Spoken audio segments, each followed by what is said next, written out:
Former Pakistani Prime Minister Imran Khan and his supporters are marching on the capital to call for early elections. They started the 380-kilometer walk to Islamabad in the eastern city of Lahore. Officials say the protesters will be barred from entering the capital.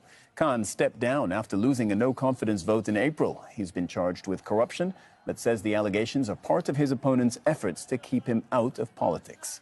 Well, Kamal Haider has more on this from Lahore. Imran Khan has started his long march from the provincial capital of the Punjab in Lahore.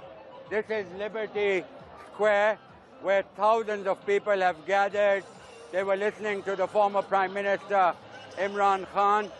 Women and children, the young and old, and his supporters have converged there to prepare for the long march on Islamabad. Now, speaking at the rally, the former Prime Minister singled out the country's intelligence chief, saying that he has become political. He's requested the army chief to take action. He spoke against the torture of journalists and even a senior legislator who was tortured in the custody.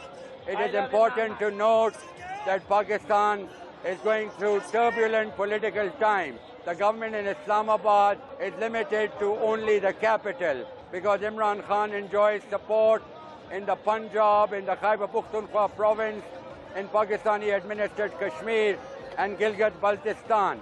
He had already told the foreign media that he expected up to 1 million people to descend on Islamabad.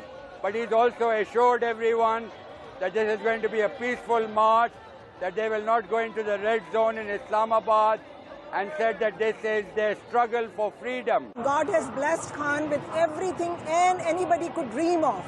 But he's fighting for us, for our rights of Pakistan, for the freedom of Pakistan, for the rights of our children, grandchildren, and our elderly, our young, all the generations to come. And inshallah, he will win this battle with the support of the people of Pakistan and get rid of the corrupt